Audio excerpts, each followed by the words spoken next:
Lane departure warning. It's that orange light down there. There you go. So right now, if it went over the lane, either to the left or the right, you'll hear beeping.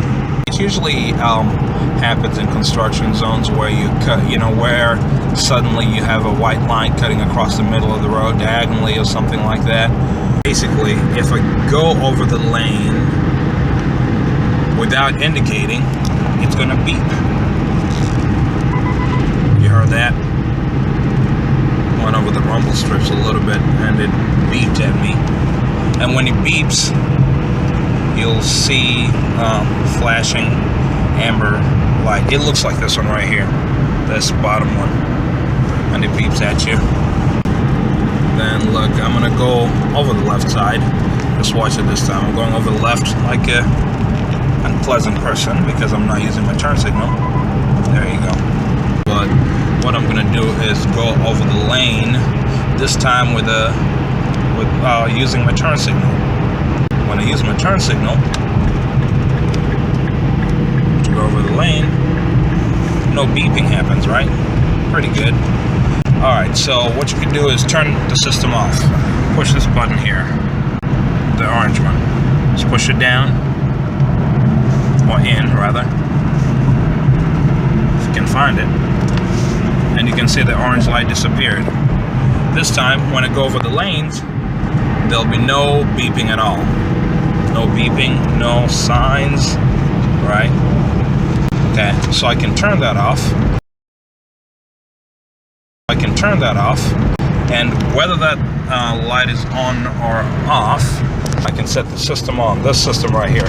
This is lane departure prevention, LDP. The first one I showed you was LDW, lane departure warning. So this one right here drags the car back into the center. Say I'm going to go over the line, okay? So I'll kind of nudge it into the line. Watch it. I'm nudging it into the middle. Now what happens to the dash? It shows me a warning sign and brings me back. And what you don't see here is this. Right? A warning red light, and it brakes on the front side and brings me to the side. Same thing if I try to go over the left side, but that's a little more risky. Could end up in the ditch. There you go.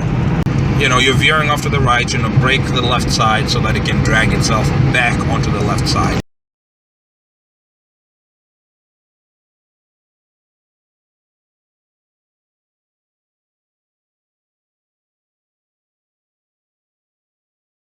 And this is with the system off, right? With the lane departure warning off. So I'll turn the lane departure warning on, pushing that button in. You can see the amber lights on. This time I have both the lane departure prevention and lane departure warning systems on. If I go over it, it's going to beep at me and brake to return me in center. However, you could always bypass it if for some reason, one way to bypass it is use the turn signal. And I'm crossing over the line. No noise, no braking to drag me back. And say, for example, I just went over the line, no turn signal. I could just ignore the warning and just keep going, like this. It's trying to brake, but I just kept turning, and I'm in this other lane. So that's how the lane departure prevention works. Here's the curve. Let's see what it does to the curve. As I said, I think it's got its limitations.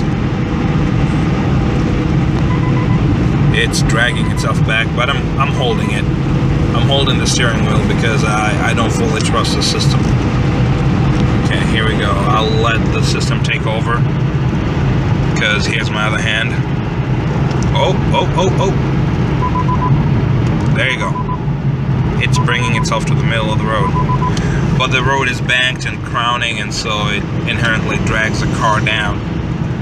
So, yeah, I was kind of skeptical about that.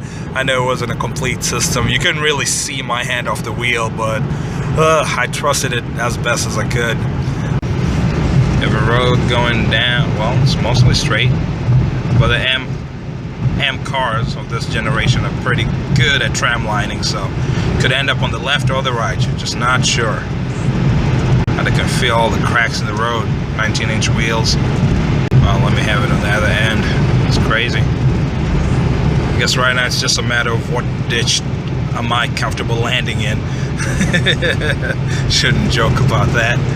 Okay, so here, let go. Here's my hand.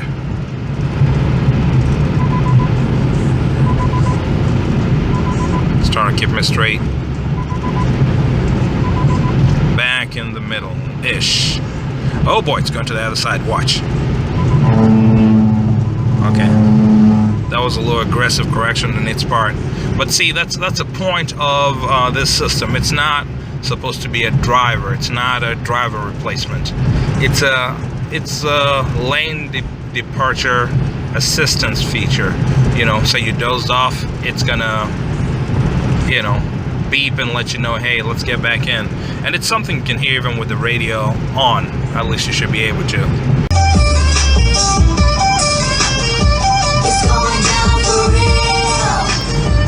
Okay, if you listen to your music that high, that's a different problem. But you can see it, and it's you know, pretty audible. Audible and visible. That's a good warning, right?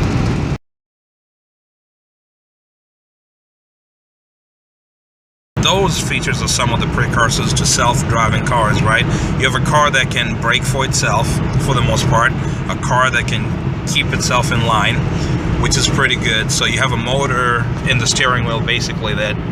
No, this one's do not have a motor. This one, as I said, uses the brake to try and do that. And there are limitations, right? If it's a really, really sharp turn that's needed, I don't believe it's going to be able to pull it. However, if you have an electric steering system, right, that is, you don't have hydraulic fluid in your lines, or two, you have an electric motor that turns the steering wheel left and right, right? Right now we have a motor in this one that tilts it up and down to enable you to enter easily, pushes it into the dash and back out into the cabin. But I'm talking about a motor that you actually use to steer, you know, an electric assist motor. If you had that, and it could turn the steering wheel left, right to however many degrees, then that's a self-steering car. And I mean, it's already a reality right now, but I always figured, you know, for safety reasons, they probably would not claim that this is a self-driving car, but for most intents and purposes, it does that, right? You have intelligent cruise control, keep speed. Mercedes, I know, had the one that actually starts back up again. I don't know what the limit on this one is, but I know, say you went below 25 miles an hour, it would not get back up because the cruise control system would not be working. So the lane departure warning, right, this one right here, by default it's on. And so, as I said, it's a button you push to quieten it, to make it quiet during your drive.